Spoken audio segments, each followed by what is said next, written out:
সুপ্রিয় দর্শক, মেহেরপুর প্রতিদিনের শিক্ষা বিষয়ক সাপ্তাহিক আয়োজন শিক্ষা ভাবনায় আপনাদের স্বাগত জানাচ্ছি। শিক্ষা ভাবনায় মেহেরপুরের শিক্ষা শিক্ষা প্রতিষ্ঠান, শিক্ষা সংশ্লিষ্ট বিভিন্ন সমস্যা এবং তার সমাধান নিয়ে আমরা আলোকপাত করে থাকি। আমাদের অনুষ্ঠানে আজকের অতিথি গাংনী ঐতিহ্যবাহী শিক্ষা প্রতিষ্ঠান গাংনী পাইলট মাধ্যমিক বিদ্যালয় অ্যান্ড কলেজের সম্মানিত ভারপ্রাপ্ত প্রধান শিক্ষক জনাব মুস্তাফিজুর রহমান বাবলু। আমরা স্যার আপনাকে স্বাগত জানাচ্ছি শিক্ষা ভাবনার আজকের আমন্ত্রিত অতিথি হওয়ার জন্য। আপনাদের ধন্যবাদ।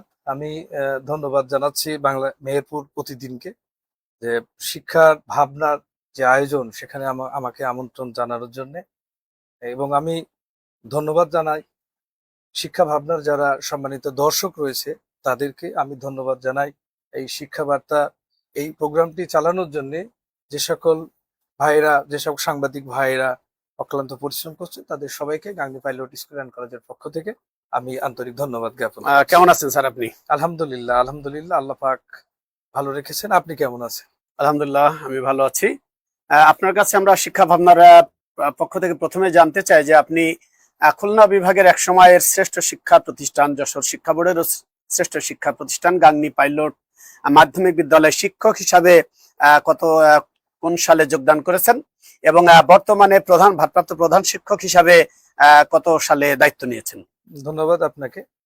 আমি আসলে গাংনী পাইলট স্কুল অ্যান্ড কলেজের স্বর্ণযুগ যেটা বলে, আমার সেই সময় আমি যোগদান করেছি 2002 সালে, যখন মেহেরপুর না খুলনা ডিভিশনের মধ্যে সবচেয়ে একটা ভালো প্রতিষ্ঠান গাংনী পাইলট স্কুল, যার প্রতিষ্ঠানে দায়িত্ব ছিলেন আমাদের শ্রদ্ধাভাজন শিক্ষক, আমাদের অনেকেরই শিক্ষাগুরু আব্দুর রাজ্জাক স্যার। ওনার হাত দিয়েই মূলত আমরা 2002 সালে গাংনী পাইলট স্কুলে যোগদান করি। তারপর থেকে অদ্যাবধি আমরা সেখানে কর্মরত আছি। 11 সালের দিকে আমি সহকারী প্রধান শিক্ষক হিসেবে সেখানে যোগদান করি। অনেক রাজনৈতিক চড়াই উতরাই পেরিয়ে নানা প্রতিকূলতার মধ্য দিয়ে আমাদের কাটাতে হয়েছে। এরপর জুলাই অভ্যুত্থানের পরে বিগত আমাদের যিনি দায়িত্ব ছিলেন সম্মানিত প্রধান শিক্ষক, উনি সহ কমিটির লোকজন পালিয়ে যাওয়ার পরে বিশেষ পরিস্থিতিতে আমি প্রতিষ্ঠানের দায়িত্ব নিয়েছি। অদ্যাবধি আমি দায়িত্ব পালন করে যাচ্ছি। মূলত আমি গত বছরের সেপ্টেম্বরের 2 তারিখ থেকে দায়িত্বে আছি প্রধান শিক্ষক হিসাবে। ধন্যবাদ স্যার। মেহেরপুর জেলার অন্যতম বৃহৎ ঐতিহ্যবাহী শিক্ষা প্রতিষ্ঠান গাংনী পাইলট মাধ্যমিক বিদ্যালয় অ্যান্ড কলেজ, এই প্রতিষ্ঠান সম্পর্কে যদি কিছু বলেন। প্রতিষ্ঠানটি আসলে এলাকার মানুষের বিশেষ প্রয়োজনে, এলাকার মানুষের চাহিদার কারণেই প্রতিষ্ঠানটি প্রতিষ্ঠিত হয় 1945 সালে, অর্থাৎ ব্রিটিশ শাসন আমলের সময়। প্রতিষ্ঠানটি তৈরি হয়েছিল এদেশের মানুষের, এলাকার মানুষের জীবন মান উন্নয়নের জন্য, শিক্ষা যে বিকল্প নেই সেই কারণে। 1945 সাল থেকে স্কুলটি গুটি গুটি পায়ে এগিয়ে আজকে এই পর্যন্ত এসছে। আপনি জেনে অবাক হবেন যে একেবারে প্রধানমন্ত্রীর কার্যালয়ের সিনিয়র সচিব থেকে শুরু করে বিভিন্ন বড় বড় দপ্তরে অত্যন্ত গুরুত্বপূর্ণ জায়গায় আমাদের এই প্রতিষ্ঠানের শিক্ষার্থীরা কিন্তু দায়িত্ব পালন করছেন, এবং দেশকে সামনের দিকে এগিয়ে নিয়ে যাওয়ার জন্য এই প্রতিষ্ঠানের অসংখ্য শিক্ষার্থী গুরুত্বপূর্ণ ভূমিকা পালন করছেন। আমরা তারই ধারাবাহিকতায় চেষ্টা করছি প্রতিষ্ঠানটিকে সামনের দিকে আরো এগিয়ে নিয়ে যাওয়ার জন্য। বর্তমানে আপনার প্রতিষ্ঠানে শিক্ষক, শিক্ষার্থী এবং কর্মকর্তা কর্মচারী সংখ্যাটা কেমন, একটু যদি বলেন। আপনি জেনে খুশি হবেন যে আমাদের বিদ্যালয়টি মূলত 1945 সালে প্রতিষ্ঠিত হলেও যুগের চাহিদা অনুযায়ী 1996 সালে কারিগরি কার্যক্রম শুরু হয়। সেখানে বর্তমানে বিএমটি কলেজ সেকশন, তারপরে হচ্ছে কারিগরি ভোকেশনাল সেকশন, এটা 96 সালে শুরু হয়। পরবর্তীতে আমাদের শিক্ষার্থীর সংখ্যা যখন 3000-এর উপরে চলে যায়, স্বাভাবিক কারণে আমরা মন্ত্রণালয়ে আবেদন করি, এবং মন্ত্রণালয় আমাদের শিক্ষার্থী বিবেচনায় শিক্ষার মান উন্নয়নের জন্য, শিক্ষার সুন্দর পরিবেশ রাখার জন্য আমাদের সেখানে ডবল শিফট চালু করেন, এবং আমাদের উচ্চ মাধ্যমিক যে কলেজ সেকশন সেটাও চালু করেন 2012 সাল থেকে। স্বাভাবিক কারণে আমাদের এই নিয়মিত বিদ্যালয়ের দিবা শিফট, তারপরে বিএমটি, ভোকেশনাল, জেনারেল কলেজ সবগুলি মিলিয়েই আমাদের বর্তমানে কর্মরত আমরা শিক্ষক কর্মচারী যারা রয়েছি সেটার সংখ্যা 109 জন। জি। আর শিক্ষার্থীর সংখ্যা আমাদের বর্তমানে প্রায় 23-2350 মতো শিক্ষার্থী আমাদের বর্তমানে অধ্যয়নরত অবস্থায় আছে এখানে। সে সংখ্যাটা আসলে অনেক বেশি। অনেক। দীর্ঘ সময় গাংনী পাইলট মাধ্যমিক বিদ্যালয় যশোর শিক্ষা বোর্ডের মধ্যে একটি অন্যতম সেরা শিক্ষা প্রতিষ্ঠান হিসাবে কিন্তু পরিচিত ছিল, এবং এখান থেকে যে সকল শিক্ষার্থী বের হয়েছে তারা রাষ্ট্রের সর্বোচ্চ ভালো জায়গায় কিন্তু আছে, এবং এখানে যে সমস্ত শিক্ষক ছিলেন তাদেরকে কিন্তু যশোর শিক্ষা বোর্ড বা খুলনা বিভাগ বলেন একেবারে সবাই খুবই রিনাউন্ড শিক্ষক হিসাবে জানে। তো সেই ক্ষেত্রে এখন বর্তমানে আপনাদের এই প্রতিষ্ঠানের শিক্ষকদের অবস্থা কি রকম এবং পাঠদানের মান নিয়ে যদি কিছু বলেন। ধন্যবাদ আপনাকে। আসলে বিষয়টি হচ্ছে, দেখেন 2006 সাল পর্যন্ত আমি আগেই বলেছি আমাদের অনেকে শিক্ষাগুরু আব্দুর রাজ্জাক স্যার ছিলেন। সেই সময় নিয়োগকৃত যারা শিক্ষক বর্তমানে কিন্তু ওনারাই কর্মরত আছেন।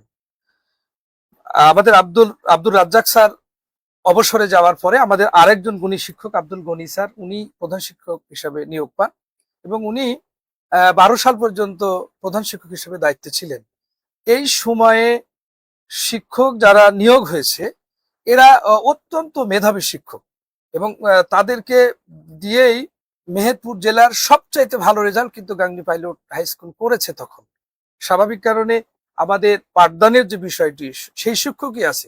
মাঝে আমাদের কিছুটা ছন্দপতন ঘটেছিল, তার অভ্যন্তরীণ অনেক কারণ আছে। আপনারা জানেন যে রাজনৈতিক অনেক বিষয়গুলি এখানে আছে। আমরা সবাই জানি যে আমাদের শিক্ষার যে ব্যবস্থাটা সেটা একেবারেই তো ধ্বংসের দ্বার প্রান্তে চলে গিয়েছিল। স্বাভাবিক কারণে আমাদের সেই গুণী শিক্ষক থাকার পরেও আমরা আসলে কাঙ্ক্ষিত মানের ফলাফল করতে পারিনি, অনেকটা শিক্ষা ব্যবস্থা ত্রুটির কারণেও আপনি বলতে পারেন। আমি এই ফাঁকে একটু বলি, আমাদের স্বাধীনতা হয়েছে 55 বছর।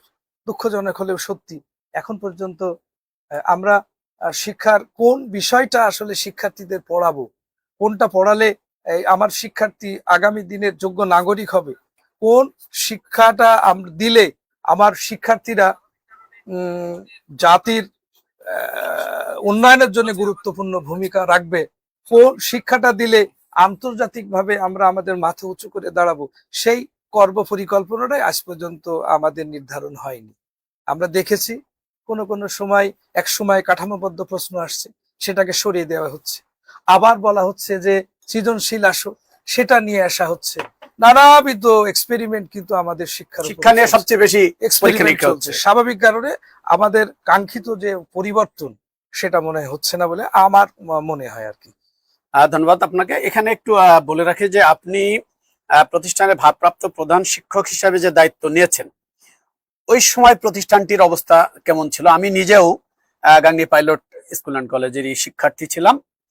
আমাদের সময় প্রধান শিক্ষক ছিলেন জনাব আব্দুর রাজ্জাক স্যার, এবং তার সাথে যে শিক্ষক মন্ডলী ছিলেন তাদের মানে যে রকম আপনার নাম ডাক ছিল, এবং তারা কঠোর ছিলেন, নিয়ম কানুন মানার ব্যাপারে তারা কিন্তু অত্যন্ত কঠোর ছিলেন। আপনি ওই পরিবারেরই সন্তান।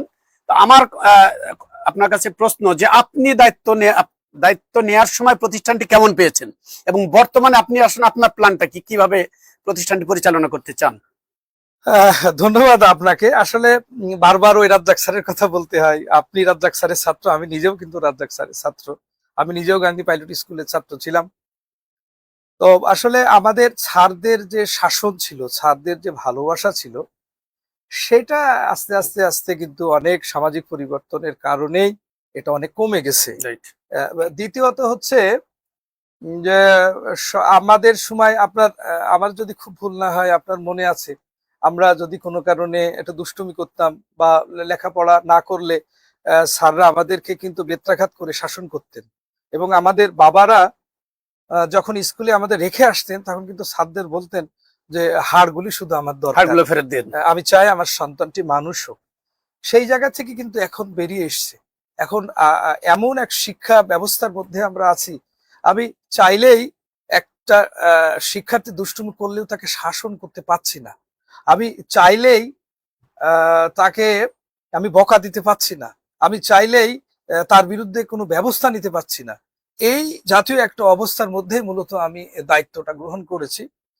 আর একটা বিষয় আপনি জানবেন, এটা বাংলাদেশের সবচেয়ে বড় সমস্যা যে বিগত 15 বছরে প্রতিষ্ঠানগুলোতে যেভাবে রাজনৈতিক হয়রানি হয়েছে, যেভাবে দলীয়করণ করা হয়েছে, যেভাবে অযোগ্য শিক্ষক নিয়োগ দেওয়া হয়েছে, স্বাভাবিক কারণে এই ঐতিহ্যবাহী শিক্ষা প্রতিষ্ঠানটি কি একেবারে ছন্দপতন ঘটে, ফলাফল খারাপ হয়, শিক্ষার্থীর সংখ্যা কিন্তু ক্রমান্বয়ে কমতে থাকে। আস্তে আস্তে এমন একটা জায়গায় চলে যায় যে তখন মানুষ মনে করলো যে গাংনী পাইলটে আর পরিবেশ নাই, সেখানে আর লেখাপড়া হবে না। সম্ভব হয় না। আলহামদুলিল্লাহ 5 আগস্টের পরিবর্তনের পরে আস্তে আস্তে আমরা এই 5 আগস্ট থেকে আজকে হচ্ছে আপনার 9 তারিখ এপ্রিলের এক বছর এই plus। সময়টা 1.5 বছর, আপনি দেখেন 1.5 1.5 বছর, 1.5 বছরের বেশি, যাই হোক 1.5 বছর সময় আমরা এই 1.5 বছরে সকল শিক্ষক মিলে যেটা করতে সক্ষম হয়েছি, 1.5 বছরের মধ্যে কোনো প্রকার রাজনৈতিক কোনো হস্তক্ষেপ আমরা প্রতিষ্ঠানে হতে দিইনি। আমি ধন্যবাদ জানাই আমাদের গাংনীর রাজনৈতিক নেতৃবৃন্দদেরকে, যারা আমাদেরকে সার্বিকভাবে সহযোগিতা করেছেন, এখনো করে যাচ্ছেন। স্বাভাবিক কারণে আমরা যেহেতু রাজনৈতিক কোনো হস্তক্ষেপ হয়নি, এখনো হচ্ছে না, তাহলে আমরা একটা সুন্দর পরিবেশ কিন্তু এখানে আনতে সক্ষম হয়েছি। আমি দায়িত্ব নেওয়ার আগে দেখতাম, মানে 5 আগস্টের আগে দেখতাম স্কুল গেটে অসংখ্য বখাটে ছেলেদের উৎপাত থাকতো। বারবার প্রশাসনকে বলার পরেও আমরা সেইভাবে তাদের কাছ থেকে সাড়া পাইনি। স্বাভাবিক কারণে আমাদের এখানে যেহেতু সহশিক্ষা কার্যক্রম চালু রয়েছে, অনেক আহ, আহ, শিক্ষার্থীর বাবা মা, অর্থাৎ মেয়ে শিক্ষার্থীর যারা বাবা মা রয়েছে, তারা এখানে দিতে ভয় পেয়েছে যে আমার সন্তানটিকে আমি এখানে দেব, ভালো পরিবেশ তো নাই, আমি কেন এই জায়গায় আমার সন্তানটিকে দেব। এখানে শিক্ষকদের যে পরিমাণে সহযোগিতা করার দরকার প্রতিষ্ঠান প্রধান হিসাবে, গভর্নিং বডি হিসাবে, ওনারা করেননি। স্বাভাবিক কারণে অভিভাবকরা সেখান থেকে কিন্তু বিমুখ হয়েছেন। আপনি জানবেন বিষয়টা, যেহেতু আপনি নিজেও শিক্ষকতা পেশায় আছেন, যে আমাদের সবসময় 3টা বিষয় কিন্তু সম্পৃক্ত থাকে। এক হচ্ছে শিক্ষক, অভিভাবক, শিক্ষার্থী। 3টার সমন্বয় যদি না থাকে তাহলে কিন্তু আপনি কাঙ্ক্ষিত জায়গায় যেতে পারবেন না। সেই প্রতিষ্ঠান কিন্তু কোনোভাবেই উন্নতি করা সম্ভব নয়। শিক্ষার্থীর অভিভাবকের মধ্যে যখন ধারণাটাই এসছে যে এই প্রতিষ্ঠানে আসলে একটা বাজে পরিবেশ বিরাজ করছে, স্বাভাবিক কারণে প্রচারটাই বেশি হয়েছে, যেটা হয়তো বা ভিতরে যতটা ছিল তার চেয়ে বেশি প্রচার হয়েছে। আলহামদুলিল্লাহ 5 তারিখের পরে আমরা সেটা সক্ষম হয়েছে। এখন শতভাগ ডিসিপ্লিনে আনতে সক্ষম হয়েছি। ধন্যবাদ স্যার আপনাকে। সুপ্রিয় দর্শক, আপনারা যদি কমেন্টের মাধ্যমে কোনো গাংনী পাইলট মাধ্যমিক বিদ্যালয় এন্ড কলেজ সম্পর্কেও যদি কোনো প্রশ্ন থাকে, আপনারা জানালে আমরা সেই প্রশ্নেরও অতিথির কাছ থেকে আমরা উত্তর জানবো ইনশাল্লাহ। আপনার কাছে আরেকটি বিষয় জানতে চাই, যে ওই যে সময়টির কথা বলা হচ্ছে যে ওখানে গাংনী হাই স্কুলে এক সময় 3 জন শিক্ষক ছিলেন সায়েন্সের, যাদেরকে বলা হতো যে অসাধারণ শিক্ষক। একজন বিএসসি শিক্ষক যেমন আমাদের আছে হামিদুল স্যার ছিলেন, আমাদের শহীদুল স্যার ছিলেন, মুবারক স্যার ছিলেন, যারা বিএসসি নামে পরিচিত। পাশাপাশি ইংলিশের যেনার নামই ভুলে গিয়ে মানুষ বড় স্যার হিসাবে অভিহিত করতেন। এই মানের শিক্ষকগুলো ছিলেন এবং ইনারা গাংনী হাই স্কুলের যে মর্যাদার আসনে প্রতিষ্ঠিত করেছিলেন। আমি আপনার কাছে জানতে চাই যে আপনি এখন যাদেরকে শিক্ষক হিসেবে পাচ্ছেন, ওই রকম আউটপুট ওই শিক্ষকরা আপনার প্রতিষ্ঠানে দিতে পাচ্ছেন কিনা, বা কোনো সমস্যা আছে কিনা? ধন্যবাদ আপনাকে। আসলে আমরা যেটা বলি, আপনিও সেটা বলবেন হয়তোবা, কেউ কারোর জায়গা আসলে কোনোদিন পূরণ করতে পারে না, কাছাকাছি যেতে পারে। আমাদের সম্মানিত স্যার, যাদের কাছে আমরা শিখেছি, যারা গাংনীর অসংখ্য শিক্ষার্থীদেরকে শিখিয়েছেন, আমাদের হামিদুল স্যার, আমাদের বড় স্যার, আমাদের মুবারক স্যার, শহীদুল স্যার, ওনাদের কাছাকাছি যাওয়ার শিক্ষক কিন্তু আমরা ইতিমধ্যে তৈরি করতে সক্ষম হয়েছি। আচ্ছা, আপনি মজার ব্যাপার দেখেন যে আপনি জানেন যে বর্তমানে কিন্তু কিন্ডারগার্টেন স্কুলের প্রতি অভিভাবকদের আগ্রহটা একটু বেশি, কারণ সেখানে আনুপাতিক হারে ডিসিপ্লিনটা ভালো থাকে, সেখানে তাদের চলাফেরাটা একটা গোছালো, এবং গার্জেনরাও সচেতন। কিন্তু আমাদের দেখা যায় যে ওই শিক্ষার্থীগুলা বিভিন্ন কেজি স্কুল বা ওই ফিকারের বলেন বা ওই জাতীয় স্কুলে তারা লেখাপড়া করে। মজার ব্যাপার হচ্ছে প্রাইভেট কিন্তু তারা আমাদের এই শিক্ষকদের কাছে এসেই পড়ে। রাইট। তো তার মানে আমাদের শিক্ষকদের যে যোগ্যতা আছে সন্দেহ তার নাই। কিন্তু প্রমাণ হচ্ছে এইটা। আপনি আপনার বাচ্চাটাকে বিভিন্ন কেজি স্কুলে পড়াচ্ছেন, কিন্তু প্রাইভেট পড়ছে কিন্তু আমাদের স্যারদের কাছে। স্বাভাবিক কারণে আমরা অবশ্যই আমাদের যোগ্য শিক্ষক রয়েছে।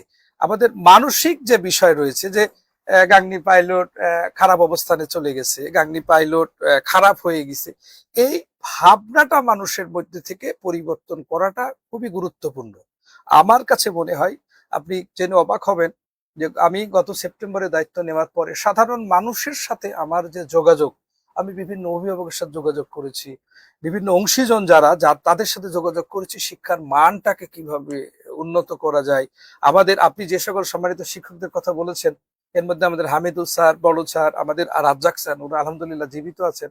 আমি ওনাদেরকে স্কুলে নিয়ে এসেছি, ওনাদেরকে প্রতিনিয়ত ওনাদেরকে নিয়ে আসি এবং আমি পরামর্শ নিই যে কোনটা করলে আমাদের শিক্ষার মানটাকে আমরা ভালো করতে পারবো।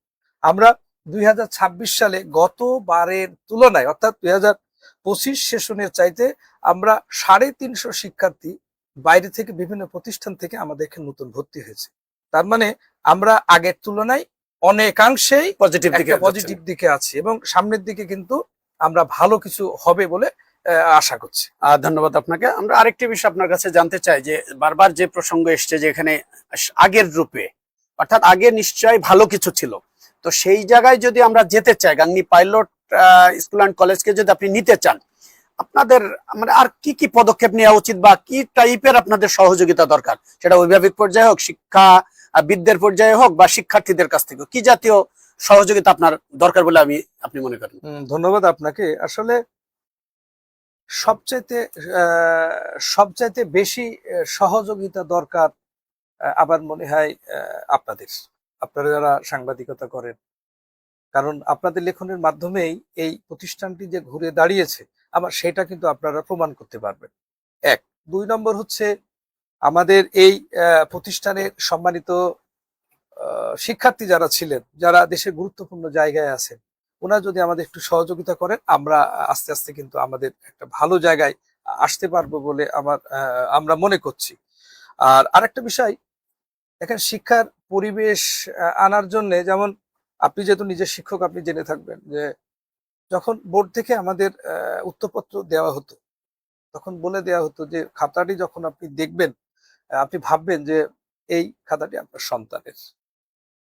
একটা সময় এইরকম হয়েছিল যে আপনি খাতাতে যদি সঠিক মূল্যায়ন করে নাম্বার একটু কম হয়, তাহলে বোর্ডের কাছে আপনার জবাবদিহি করা লাগেছে।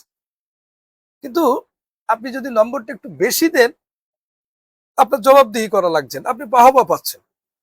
স্বাভাবিক কারণে যে সকল সম্মানিত শিক্ষকরা বোর্ডের খাতা দেখে থাকেন, উত্তরপত্র মূল্যায়ন করে থাকেন, ওনারা দেখেছেন যে যেহেতু বোর্ড চাচ্ছে, সরকার চাচ্ছে পাশের হার বেশি হোক, যাই হোক না কেন, তারা গুরুত্ব না দিয়ে খাতাপত্র দেখা শুরু করেছে। 5 তারিখের পরে এটা কিন্তু পরিবর্তন এসছে। বর্তমান সরকার এটার আমূল পরিবর্তন আনার চেষ্টা করছেন। আপনারা জেনে খুশি হবেন যে যশোর শিক্ষা বোর্ড থেকে, মূলত মন্ত্রণালয় থেকে প্রজ্ঞাপনটা দেওয়ার পরে, যশোর শিক্ষা বোর্ড যে প্রজ্ঞাপন দিয়েছিল, পরে আমাদের মাননীয় জেলা প্রশাসক মহোদয় সে চিঠি আমাদেরকে দিয়েছেন যে আপনার নির্বাচনী পরীক্ষায় যারা উত্তীর্ণ হতে পারবে না তাদেরকে যেন পরীক্ষা দিতে দেওয়া না হয়। আমরা এই 26 সালে যারা এসএসসি পরীক্ষা দেবে, আমরা গত বছরের নির্বাচনী পরীক্ষায় যারা অংশগ্রহণ করেছিল তাদের মধ্যে থেকে 42 জন শিক্ষার্থী এবার পরীক্ষার সুযোগ পাচ্ছে না গাংনী পাইলট থেকে। কারণ তারা নির্বাচনী পরীক্ষায় উত্তীর্ণ হতে বিবেচিত হয়নি, না, তারা উত্তীর্ণ হতে পারেননি। যেহেতু তারা উত্তীর্ণ হতে পারেনি, সুতরাং আমরা তাদেরকে সুযোগটা দেইনি। আমরা বলেছি তোমরা লেখাপড়া করো, সামনে আবার পরীক্ষা অংশগ্রহণ করো, যদি ভালো কিছু করতে পারো তাহলে অবশ্যই তোমাদেরকে সুযোগ দেবে। সুতরাং আমরা আস্তে আস্তে কিন্তু পরিবর্তনটা আনার চেষ্টা করছি। ধন্যবাদ আপনাকে। আরেকটি বিষয় আপনার সাথে জানতে চাই যে মানসম্মত শিক্ষা, বারবার শব্দটি বলা হচ্ছে, তো এখন আমরা একটি নতুন গভর্নমেন্ট পেয়েছি গত নির্বাচনের মাধ্যমে। এই গভর্নমেন্টের যিনি শিক্ষামন্ত্রী, একটি সময় উনি এর আগে শিক্ষা প্রতিমন্ত্রী ছিলেন, সেখানে উনি যেভাবে শিক্ষা ব্যবস্থাকে একটা মানসম্মত শিক্ষা নিশ্চিত করার জন্য কাজ করেছেন, এবারও মানুষের প্রত্যাশা মানসম্মত শিক্ষা নিশ্চিত করার জন্য। তো গাংনী উপজেলার অন্যতম বৃহৎ শিক্ষা প্রতিষ্ঠানের প্রধান হিসেবে মানসম্মত শিক্ষা নিশ্চিত করার জন্য আসলে কি ধরনের পদক্ষেপ নেওয়া প্রয়োজন বলে আপনি মনে করেন? ধন্যবাদ আপনাকে। আমি শুরু থেকেই বিশেষ করে বিভিন্ন কেজি স্কুল যেগুলো রয়েছে আমি কিন্তু তার কিছুটা বিপক্ষে। কারণ হচ্ছে যে আমাদের দেশের যারা জ্ঞানীগুণী মানুষ, যারা শিক্ষা নিয়ে কাজ করেন, অনেক গবেষণা করে প্রাইমারি লেভেলে কয়েকটা বই তারা নির্ধারণ করে দেন যাতে আমার কোমলমতি শিক্ষার্থীদের উপরে চাপটা কম আসে। কিন্তু আমরা অভিভাবকরা অল্পতেই আমার সন্তানকে মেলা কিছু শিখাতে চাই, স্বাভাবিক কারণে সেখানে কিন্তু বাধাগ্রস্ত হচ্ছে। ওই শিক্ষার্থীর যতটুকু মেধা আছে তার চাইতে তার উপর চাপিয়ে দেওয়া হচ্ছে বেশি, স্বাভাবিক কারণে ওই শিক্ষার্থী কিন্তু ভালো কিছু করতে পারছে না। তবে কেজি স্কুলগুলা যেগুলা করছে, কেজি স্কুলার ভালো দিকগুলো দেখেন আপনি, তারা একটা দুইটা লেসন শেষ করার পরে, অধ্যায় শেষ করার পরে কিন্তু বিভিন্ন টিউটোরিয়াল পরীক্ষা নিয়ে থাকে। তাহলে ওই অধ্যায়টা বাচ্চা কতটুকু পারছে সেটা কিন্তু তারা মূল্যায়ন করছেন। আবার আরেকটা ব্যাপার কেজি স্কুলগুলোতে রয়েছে, তাদের উত্তরপত্র মূল্যায়নগুলি খুব সুন্দর। কারণ যেহেতু টাকা দিয়ে পড়াই, আমি দেখেছি আমার বাচ্চাটা বর্তমানে ক্লাস 7-এ পড়ে, আমাদের স্কুলে পড়ে, প্রাইমারি পর্যন্ত সে একটা কেজি স্কুলে ছিল। তো তার পরীক্ষা শেষে আমি দেখেছি যে যদি একটা বানানে রয়ের ফোঁটা পর্যন্ত বাদ আন্ডারলাইন করছে, এবং মার্ক কাটা হয়েছে। এখন এইটা আমাদের মাধ্যমিক লেভেলে খুবই কম, এটা সত্যিই কম, এটা স্বীকার করাই লাগবে, এটা কিন্তু খুবই কম। সেক্ষেত্রে যদি আমরা এটা করতে পারি, যেমন আমরা যেটা করেছি, আমাদের এই যে এসএসসি কেন্দ্র আপনি জানেন, কেন্দ্রের সময় তো সাধারণত কেন্দ্রগুলি ছুটি থাকে, সারা বাংলাদেশের একই চিত্র। আমরা গত বছরেও চালিয়েছি, এবার আমরা টিউটোরিয়াল পরীক্ষা একটা রুটিন করেছি। আচ্ছা, আমরা পরীক্ষা সব ক্লাসের জন্য, সব ক্লাস 6 to 10। কারণ শিক্ষার্থী এই যে আপনি ইয়ে করবেন যে আমাদের সরকার রমজান মাসে 15 রমজান পর্যন্ত ক্লাস চালানোর একটা সিদ্ধান্ত দিল, সেইটা নিয়ে পরে হাইকোর্ট হলো, অনেক পরে আবার শেষের দিকে কিন্তু ছুটি দিতে বাধ্য হলো। স্বাভাবিক কারণ এই যে 15 দিনের যে ঘাটতি, এই এক ধরনের ঘাটতি গেল। আবার এসএসসি পরীক্ষাতে কিন্তু 1-1.5 মাস ধরে হবে এসএসসি পরীক্ষা, মিনিমাম 1 মাস। তারপরে আপনার কুরবানি আছে, আমাদের যেহেতু কেন্দ্র স্কুল প্র্যাকটিক্যালের জন্য একটা সময় যাবে, সেইগুলা বিবেচনায় আমরা যে দিনগুলাতে পরীক্ষা নেই সেই দিনগুলা পূর্ণ ক্লাস চালাবো, আর যে দিনগুলাতে পরীক্ষা আছে ওই দিনগুলাতে আমরা 50 মার্কস করে একটা পরীক্ষা নেব, টিউটোরিয়াল পরীক্ষা আমরা নেব। কারণ শিক্ষার্থীকে আমি যেটুকু পড়িয়েছি তার আসলে কতটুকু সেখানে অবস্থানটা কি সেটা কিন্তু আমি ওখান থেকে জানতে পারছি। স্বাভাবিক কারণে আমার মনে হয় যে প্রতিটা প্রতিষ্ঠান যদি অধ্যায় শেষে একটা ছোটখাটো পরীক্ষা নেয়, পরীক্ষা নিয়ে যদি শিক্ষার্থীকে মূল্যায়ন করে, শিক্ষার্থী যদি বুঝতে পারে যে এই জায়গাটা আমার এই ঘাটতিগুলো আছে, তাহলে আমার মনে হয় যে এর সাথে আপনার সাথে আমার আরেকটি প্রশ্ন, যে আপনি, আমি একটু কথা বলছিলাম যে আপনি গাংনী উপজেলা একেবারে সেন্টারে যে প্রতিষ্ঠান, একটি বড় প্রতিষ্ঠানের প্রধান, এই এই জাতীয় পদক্ষেপগুলো কি শুধু আপনার স্কুলেই হচ্ছে না অন্যান্য স্কুলেও আপনারা প্রধান শিক্ষক যারা আছেন আলাপ করে এগুলো ইমপ্লিমেন্টেশন করা হচ্ছে? ধন্যবাদ আপনাকে। আপনি জেনে থাকবেন আমি বাংলাদেশ শিক্ষক সমিতি গাংনী উপজেলা শাখার সাধারণ সম্পাদক। জি জি। আমরা আমাদের অধীনস্থ সকল প্রতিষ্ঠানেই নিজস্ব ব্যবস্থাপনায় টিউটোরিয়াল পরীক্ষা নেওয়ার জন্য উদ্বুদ্ধ করেছি, এবং আপনি খুশি হবেন যে অধিকাংশ শিক্ষা প্রতিষ্ঠান টিউটোরিয়াল পরীক্ষা নিচ্ছে। এটা কি ভালো দিক, এটা কিন্তু শুরু হয়েছে। তার মানে আমরা আস্তে আস্তে একটা জায়গায় যাচ্ছি, এর জন্য একটু সময় আমাদের লাগবে, আমরা চাইলেই আসলে দ্রুত আমাদের কাঙ্ক্ষিত জায়গায় যেতে পারবো না। ধন্যবাদ স্যার। আগামী 21শে এপ্রিল এসএসসি বা সমমানের পরীক্ষা সারা বাংলাদেশে। জি, আপনার যে প্রতিষ্ঠান গাংনী উপজেলার একটি বড় প্রতিষ্ঠান, এই প্রতিষ্ঠানে আসলে আপনারা কি ধরনের এই এসএসসি যে ব্যাচ, এখানে আপনার শিক্ষার্থী কতজন আছে বিভিন্ন বিভাগে, এবং আপনারা এই ব্যাচের জন্য আসলে কিরকম প্রস্তুতি নিয়েছেন এ সম্পর্কে যদি কিছু বলেন? ধন্যবাদ আপনাকে। আসলে আমি আপনাকে আগেই বলেছি যে আমরা 42 জন শিক্ষার্থীকে নির্বাচনী পরীক্ষায় উত্তীর্ণ না হওয়ার কারণে আমরা কিন্তু সুযোগ দেইনি। তারপরেও আমাদের গাংনী পাইলট স্কুল থেকে এবার 186 জন পরীক্ষার্থী এসএসসি পরীক্ষায় অংশগ্রহণ করবে। 186। জি। এর মধ্যে সায়েন্সে হচ্ছে 117 কি 18 জন, আর বাকিগুলা আপনার মানবিকে, কিছু কমার্সের জি, আছে, জি। বাণিজ্যের আছে। তো আমরা প্রথমেই কিন্তু শুরুটা করেছি যে যারা লেখাপড়া করে না, যারা উত্তীর্ণ হতে পারেনি, তাদের বাদ কিন্তু প্রথমে আমরা দিয়েছি নির্বাচনী পরীক্ষার মাধ্যমে। পাশাপাশি আমরা টেস্ট পরীক্ষার পরে ফর্ম ফিল আপ হওয়ার পরে তাদেরকে আলাদা ক্লাসের ব্যবস্থা করেছি। তাদেরকে দিয়ে আমরা প্রতিনিয়ত এখন আসলে টেস্ট পরীক্ষার পরে তো তার ক্লাস তো তাদের থাকে না, কিন্তু প্রতিটা অধ্যায়, এই যে বোর্ডের আদলে আপনার তাদের সৃজনশীল নেওয়া, এমসিকিউ নেওয়া, তাদের ঘন ঘন পরীক্ষা নেওয়া, তাদের লেখা প্র্যাকটিসটা করা, এইগুলা কিন্তু আমরা চলমান রেখেছি। আমরা আশা করি যে সামনে 21শে এপ্রিল যে পরীক্ষাটা হবে, আমাদের পাইলটের শিক্ষার্থীরা আলহামদুলিল্লাহ অনেক ভালো করবে, আমাদের বিশ্বাস। কারণ সেইভাবে আমরা তাদেরকে তৈরি করেছি। পাশাপাশি আরেকটা জিনিস দেখেন যে আমাদের বাংলাদেশের যারা আমরা শিক্ষার সাথে জড়িত, আমরা এক কথায় যাদেরকে অংশীজন বলি শিক্ষা, সবাই এই 12 ফেব্রুয়ারি নির্বাচনের পরে আমাদের সবার মধ্যেই একটা চাওয়া ছিল যে মিলন সাহেব মন্ত্রী হোক শিক্ষার, তাহলে হয়তোবা আমাদের এই শিক্ষাটা একটু ভালো জায়গায় যাবে। ধন্যবাদ মাননীয় প্রধানমন্ত্রী তারেক রহমানকে, উনি মিলন সাহেবকেই কিন্তু শেষ পর্যন্ত শিক্ষামন্ত্রী করেছেন। আমাদের বিশ্বাস যে উনি যেভাবে চাচ্ছেন তাতে করে আমরা ভালো কিছু করতে পারবো ইনশাল্লাহ। ধন্যবাদ। বর্তমান সরকারের সময়ে আগামী 21শে এপ্রিল যে পরীক্ষা, এটা কিন্তু প্রথম কোনো পাবলিক পরীক্ষা বর্তমান সরকারের সময়, এবং সরকারের মাননীয় শিক্ষামন্ত্রী বারবার বলছেন যে কোনো অবস্থায় নকল বরদাস্ত করা হবে না এবং মানসম্মত পরীক্ষা নিশ্চিত করা হবে।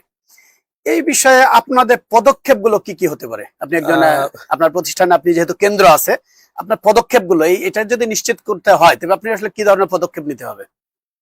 ধন্যবাদ আপনাকে। আসলে আমাদের তো নতুন কেন্দ্র না, আপনি জানেন যে মেহেরপুর জেলায় দুটো কেন্দ্র ছিল, একটা গাংনী পাইলট, আমাদের কেন্দ্র কোড হচ্ছে 291, আর মেহেরপুর সরকারি উচ্চ বিদ্যালয় যার কোড হচ্ছে 292। অর্থাৎ মেহেরপুর জেলার প্রথম কেন্দ্র হচ্ছে গাংনী পাইলট। তো আমরা তো আসলে পরীক্ষা নিয়ে অভ্যস্ত, আমরা তো জানি আসলে কি করে পরীক্ষা নিতে হয়।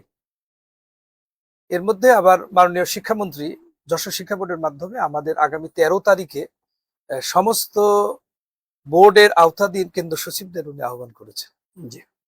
যশোরে একটা প্রোগ্রাম আছে আমাদের কেন্দ্র সচিব নিয়ে, আশা করি ওখানে উনি মাননীয় মন্ত্রী সশরীরে উপস্থিত থাকবেন এবং সেখানে থেকে উনি হয়তো সঠিক দিক নির্দেশনা দেবেন। তবে বিগত দিনে আমরা যেটা করেছি সেটা হচ্ছে যে আপনিও এটা জানবেন যে আমরা শিক্ষার্থীকে প্রবেশের সময়, বিশেষ করে প্রথম দিন যে সমস্যাটা হয়, যেহেতু সিট খোঁজার একটা বিষয় থাকে, আসন না খুঁজে পেলে অনেক ঝামেলা হয়, স্বাভাবিক কারণে আমরা প্রতিটা ওয়ালে সেগুলো সাটিয়ে দেওয়ার ব্যবস্থা করেছি। পরীক্ষা যাতে যেখানে যাক সে এক নজরে দেখতে পাবে তার আসলে কক্ষ পরীক্ষাটা কোন জায়গায়।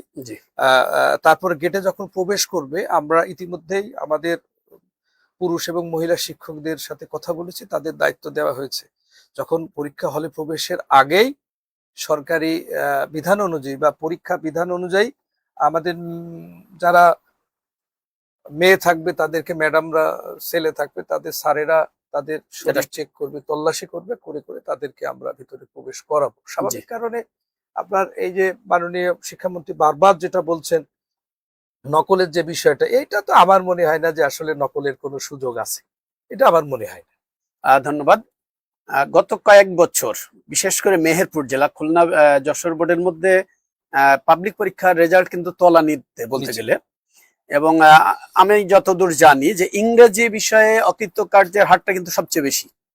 এক্ষেত্রে আমার আপনার কাছে জানার আগ্রহ যে এই যারা এসএসসি পরীক্ষা দেবে, আপনার যারা শিক্ষার্থী আছে আপনার প্রতিষ্ঠানে, এদের ইংরেজি বিষয়ে এদের অবস্থানটা কিরকম, বা আপনারা প্রতিষ্ঠান থেকে ইংরেজি বিষয়ের উপর বিশেষ কোনো গুরুত্ব দিয়েছেন কিনা? ধন্যবাদ আপনাকে। আমাদের সমস্যাটা আসলে গোড়াতে। আপনি আমাদের পাশের দেশ ভারতের দিকে তাকান, একটা প্রাথমিক বিদ্যালয়ের শিক্ষার্থী কিন্তু অনর্গল ইংরেজির কথা বলতে পারে, কিন্তু আমাদের আপনি খেয়াল করবেন প্রাথমিক, মাধ্যমিক, কলেজ এবং শুধু তা ইউনিভার্সিটি শিক্ষার্থীদের বলবেন তারা ইংরেজি বলতে পারে না, মানে তাদের মধ্যে ইংরেজির একটা ভীতি কিন্তু কাজ করে। এখন এই ভীতিটাকে আমাদের যারা বিশেষ করে আমাদের যে সম্মানিত শিক্ষক রয়েছেন গাংনী পাইলটের, আমি ওনাদের সাথে বারবার বসেছি, বারবার বলেছি, যেহেতু তাদের মধ্যে একটা ভীতি কাজ করে, আপনারা এইটা কিভাবে ওভারকাম করবেন, আপনারা শিক্ষার্থীদেরকে কিভাবে এ থেকে উত্তরণ করবেন। ওনারা আমাকে যেটা বলেছেন যে ওনারা ওনাদের সর্বোচ্চ দিয়ে চেষ্টা করেছেন শিক্ষার্থীদেরকে সেটা বোঝানোর জন্য, তাদেরকে সেভাবে রেডি করার জন্য। আমরা আশা করছি যে যে অবস্থায় এই সমস্যাটা আসলে একটা জাতীয় সমস্যা, আপনি যেভাবে বলেন না কেন।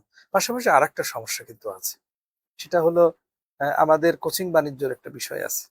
কোচিং বাণিজ্যের কারণে আমাদের অনেক প্রতিষ্ঠানের সম্মানিত শিক্ষক আছেন যিনারা হয়তোবা শ্রেণীকক্ষে যতটা না অ্যাক্টিভ থাকেন, কোচিং এ কিন্তু ততটা অ্যাক্টিভ থাকেন।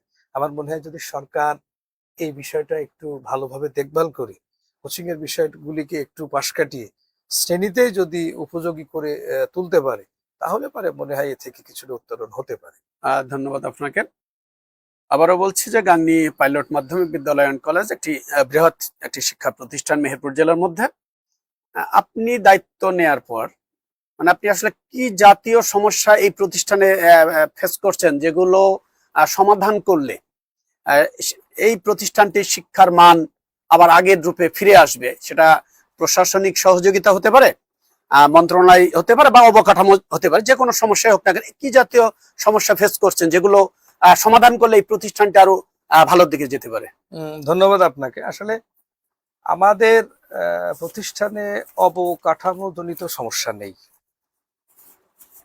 আমার মনে হয় গাংনী পাইলটই একমাত্র প্রতিষ্ঠান যে প্রতিষ্ঠানটিতে বিজ্ঞানের যে যন্ত্রপাতি আছে সেটা আমাদের ওই সময়কার ছাত্রদের থেকে অদ্যাবধি কিন্তু আছে।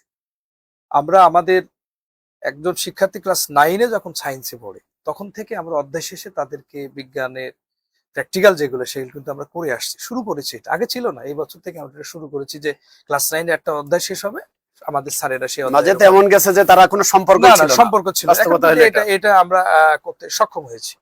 আরেকটা বিষয় আপনি শুনবেন যে বিগত সরকারের সময়ে একটা প্রজ্ঞাপন দেওয়া হয়েছিল, সেখানে বলা হয়েছিল যে স্থানীয় সংসদ সদস্য তার পছন্দ মতো একটা প্রতিষ্ঠানের জন্য সরকারিকরণের জন্য একটা ডিউ লেটার দিতে পারবে। দুঃখজনক হলেও সত্যি, আমাদের তৎকালীন এমপি মহোদয় মকবুল সাহেব আমরা উনার কাছে যাওয়ার সাথে সাথে উনি কিন্তু ডিউ লেটারটা আমাদের দিয়েছিলেন জমা দেওয়ার জন্য। কিন্তু দুর্ভাগ্য আমাদের সেই সময় সভাপতি ছিলেন যিনি, আমাদের সদ্য আমার আগে যে সম্মানিত প্রধান শিক্ষক ছিলেন, ওনারা প্রতিষ্ঠানের বিষয়টি বিবেচনা না নিয়ে ওনাদের ব্যাপারটাকে বেশি গুরুত্ব দেওয়ার চেষ্টা করেছেন। স্বাভাবিক কারণে ওনারা সরকারের এই প্রজ্ঞাপন অনুযায়ী ডিউ লেটারটা জমাই দেন। স্বাভাবিক কারণে এই যে আপনি জানেন যে যে প্রতিষ্ঠানে ২৫০০ শিক্ষার্থী লেখাপড়া করে সেই প্রতিষ্ঠানটি আজকে সরকারি সুযোগ পায়নি। তাহলে ২৫০০ সর্বোচ্চ অবকাঠামো থাকার পরেও সর্বোচ্চ ফলাফল থাকার পরে, আপনি কিছুদিন আগে একটা কথা বলছিলেন যে যশোর শিক্ষা বোর্ডের মধ্যে রেজাল্টে তলানিতে মেহেরপুর জেলা, যে বছরে মেহেরপুর জেলা তলানিতে সেই বছরে গাংনী পাইলট ৮৬% রেজাল্ট করেছে। আচ্ছা, তার মানে আমরা কিন্তু তলানিতে নেই, আমাদের প্রতিষ্ঠান কিন্তু তলানিতে নেই, কিন্তু আমাদের শিক্ষকরা মানসিকভাবে কিন্তু একটু বিধ্বস্ত। কারণ হচ্ছে একটাই যে প্রতিষ্ঠানটি আসলে সবারই তো জীবনে একটা আশা থাকে, প্রত্যাশা থাকে যে এই প্রতিষ্ঠানটা সরকারি হবে, আমি সরকারি জায়গায় চাকরি করব, কিন্তু সেই সুযোগটা তারা আমাদের দেয়নি, বঞ্চিত করেছে। স্বাভাবিক কারণে এইখানে আমাদের কিছুটা ত্রুটি বলবো বা এটা কিন্তু আমাদের শুরু হয়েছে কিছু সময়ের জন্য। আমি গতকালকে মনে হয় পার্লামেন্টে যেটা দেখলাম যে মাননীয় প্রধানমন্ত্রী যেটা বলেছেন যে নারী শিক্ষার উন্নয়নের জন্য প্রতিটি উপজেলায় একটা করে মহিলা কলেজ করা হবে।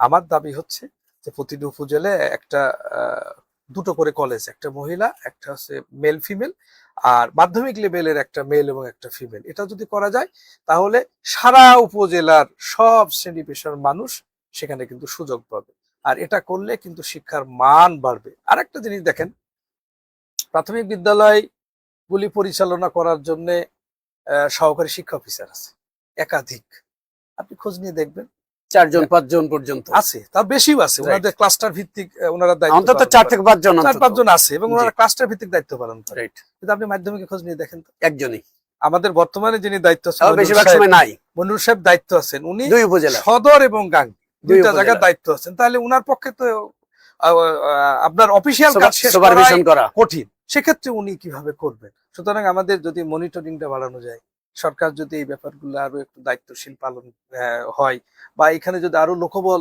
নিয়োগ দেয়, তাহলে আমার বিশ্বাস যে এই সেক্টরটাতে অনেক উন্নতি করা সম্ভব হবে। ধন্যবাদ স্যার। আরেকটি বিষয়, আমি জানি যে আপনি মাধ্যমিক পর্যায়ের শিক্ষক সমিতির সাধারণ সম্পাদক এবং শিক্ষক নেতা। আপনার সংগঠন সম্পর্কে যদি কিছু বলেন, এবং আপনার সংগঠন শিক্ষকদের কল্যাণে আসলে কি কাজ করে, কি জাতীয় কাজ করে থাকে? ধন্যবাদ।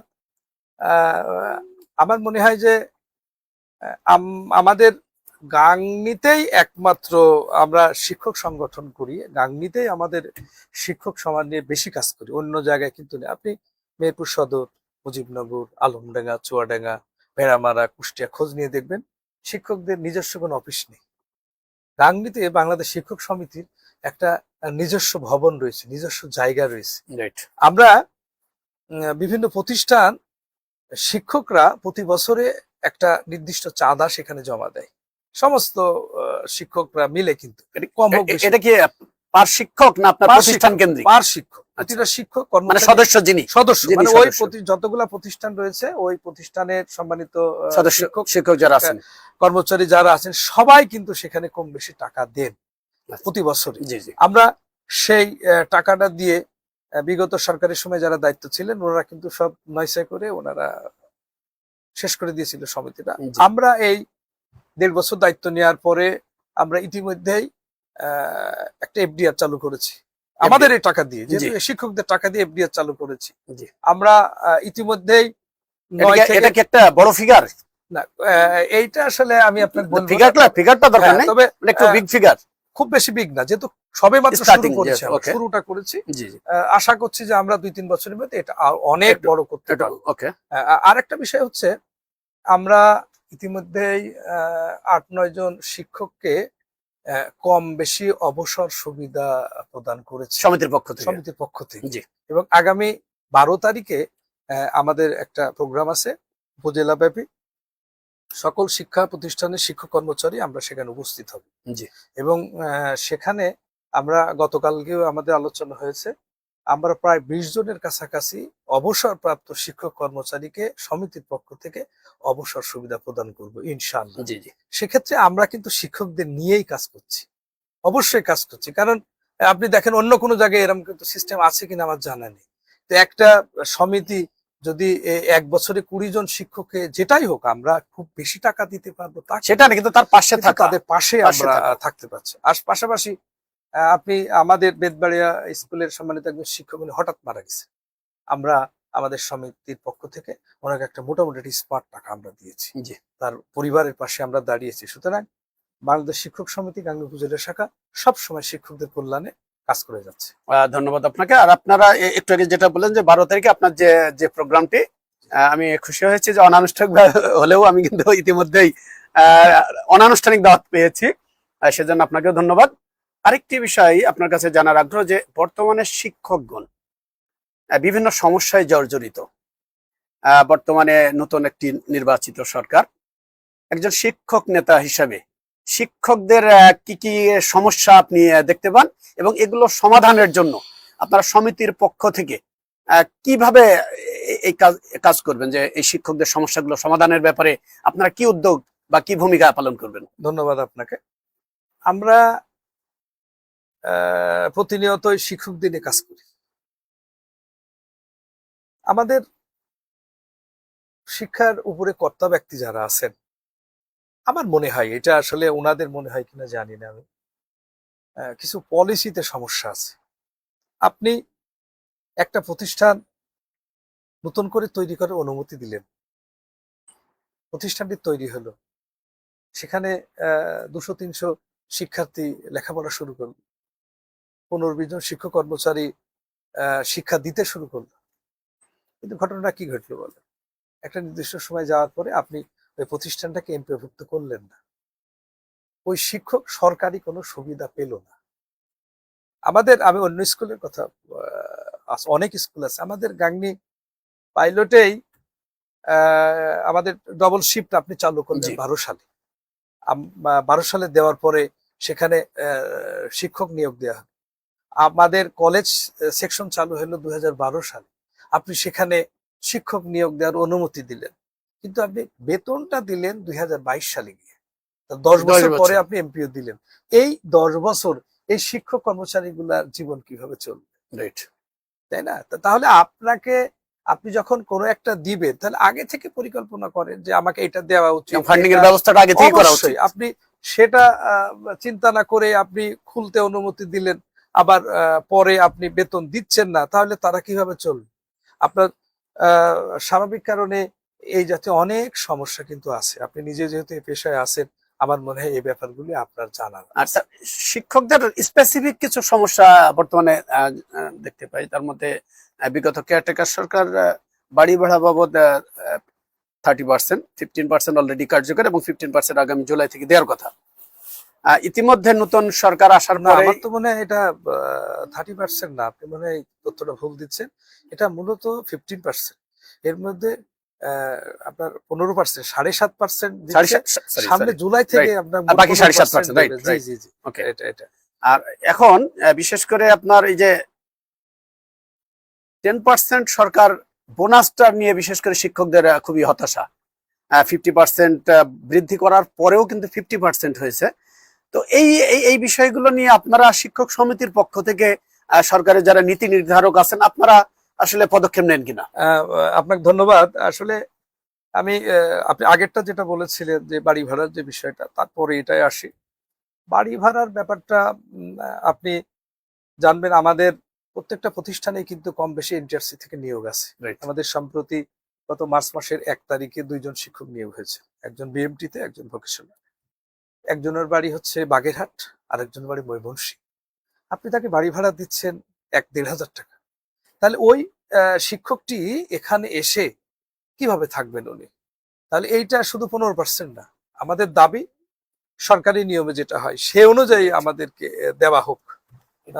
আর পৃথিবীতে মনে হয় একমাত্র দেশ বাংলাদেশ যেখানে কোন এক সময় 25 পয়সা দেওয়া হতো 25 ভাগ, এখন সেটা 50 ভাগ করা হয়েছে।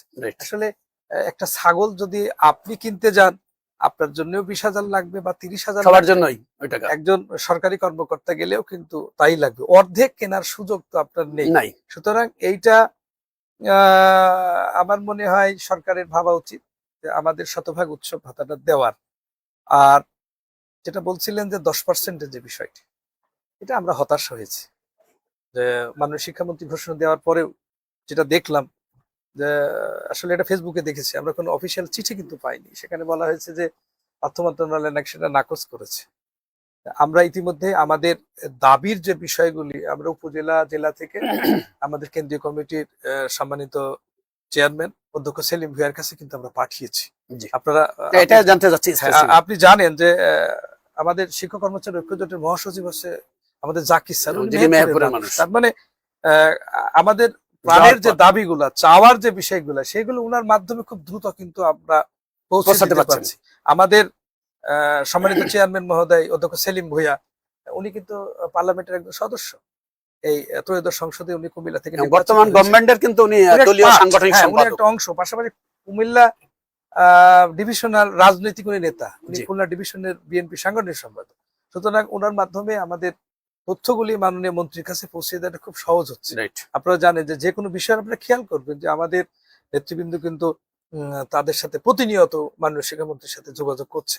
আমরা আশাবাদী যে আমাদের এই নির্বাচিত সরকার যারা এসছেন, দেশনায়ক তারেক রহমানের নেতৃত্বে আমাদের যে সরকার প্রতিষ্ঠিত হয়েছে, আমাদের বিশ্বাস এই আমলেই আমাদের বেসরকারি শিক্ষক কর্মচারীরা তাদের সরকারি জাতীয়করণ হবে এবং অন্যান্য সকল সুবিধা পাবে ইনশাআল্লাহ। ধন্যবাদ। আপনার সাথে একটু আমি আজকে একটি ঘটনা আমি জানলাম।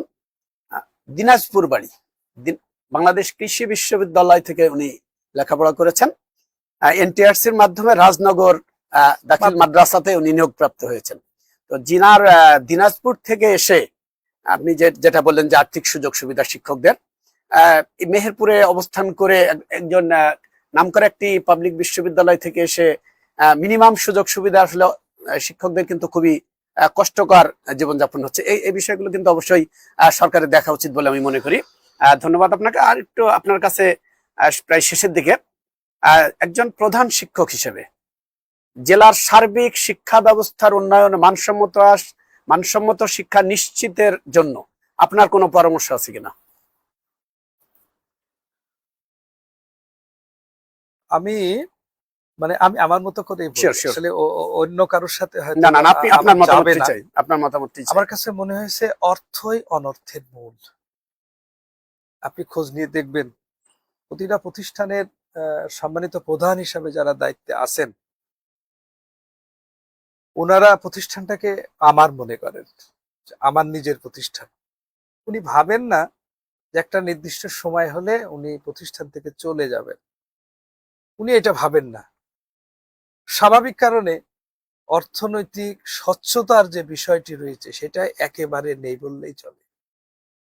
কারণ একজন প্রধান শিক্ষক, একজন প্রতিষ্ঠান প্রধান, উনি নামে বেনামে বিভিন্ন ভাবে টাকা পয়সা খরচ করেন। কমিটি যদি ওনার পক্ষে থাকে তাহলে কমিটি ওটাকে অ্যাপ্রুভ দিয়ে দেবে, অনুমোদন দেবে, তাহলে উনি কোনোভাবেই আর দায়বদ্ধ থাকছেন না। স্বাভাবিক কারণে এই জায়গাটা আগে সবচাইতে দেখা দরকার অবশ্যই। কারণ আমি একটা প্রতিষ্ঠানে কর্মরত আছি, আমি গাংনী পাইলটের দায়িত্বে আছি, আমার অধীনে 108 জন মানুষ কর্মরত আছে। তারা যদি জানে যে আমার প্রতিষ্ঠানের প্রধান, আমরা পরিশ্রম করে শিক্ষার্থীর বেতন, শিক্ষার্থীর টিউশন ফিসের যে টাকাটা আসে প্রতিষ্ঠান প্রধান নিজে সব শেষ করে দিচ্ছে, তাহলে তারা তো আস্তে আস্তে বিমুখ হবে। এটা অন্যতম একটা সমস্যা। তারা যদি জানে যে আমার প্রতিষ্ঠানে যে টাকাগুলি আসে আমার কম আসুক, সে টাকাটা আমি ব্যবহার হচ্ছে এবং আমি পাচ্ছি, কম হোক বেশি হোক, তাহলে কিন্তু তার আগ্রহটা বাড়বে। আমার মনে হয় এই জায়গাটা সবচাইতে গুরুত্বপূর্ণ আমার কাছে মনে হয়েছে। যেহেতু আমি নিজের দায়িত্ব আছি এবং আপনি জেনে খুশি হবেন, আমি নিজেও বিভিন্ন সময় ম্যানেজিং কমিটিতে ছিলাম। এখন মজার যে ব্যাপারটা দেখেন, আমি দায়িত্ব নেওয়ার পরে আমাদের প্রতিষ্ঠানে তো ওই যে আমি বললাম, আমি আমার প্রতিষ্ঠান, আমি খেয়াল করে দেখেন, আমি অল্প কয়েকদিন দায়িত্ব নেওয়ার পরেই আমি কিন্তু আমার ভাবা শুরু করেছি। এই জায়গা থেকে আসলে আমাদের বেরিয়ে আসতাম আমাদের প্রতিষ্ঠান। আপনি খুশি হবেন যে আমি এই প্রতিষ্ঠানের দায়িত্ব নেওয়ার পরে প্রত্যেকটা বিভাগে, BMT, general college, vocational, general section, প্রত্যেকটা জায়গায় একটা অর্থ কমিটি করে দিচ্ছে এবং তারা নিজেরা অর্থটা দেখভাল করেন। টাকা আসে, ওনারাই নিজ হিসাব নিকাশ করে এটা ব্যাংকে জমা দেন।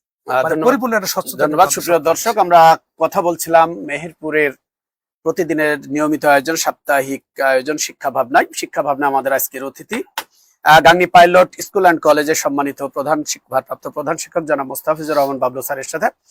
সর্বশেষ আপনার কাছে জানতে চাই যে আগামী 21শে এপ্রিল যে এসএসসি পরীক্ষা, একজন প্রধান শিক্ষক হিসাবে, একজন অভিভাবক আপনি, সেই ক্ষেত্রে শিক্ষক, শিক্ষার্থী এবং অভিভাবকদের এই এসএসসি পরীক্ষা নিয়ে আপনার কোনো পরামর্শ আছে কিনা? হ্যাঁ, আমার পরামর্শ হচ্ছে যে প্রথমে শিক্ষার্থীদের কাছে যে তোমরা টেবিলে থাকো, তোমরা টেবিলে থাকো, তোমরা টেবিলে থাকো। কারণ লেখাপড়া না করলে তুমি কোনোভাবেই ভালো ফলাফল করতে পারবে না। আমাদের অভিভাবকদের মধ্যে একটা সমস্যা আছে, আমার সন্তানটি আসলে কোন বিভাগে পড়ার যোগ্য, আসলেই বিজ্ঞান পড়তে পারবে কিনা, আমার সন্তানটি মানবিকে দিলে ভালো হয় কিনা, আমাদের মধ্যে এই ভাবনাটা কিন্তু কম।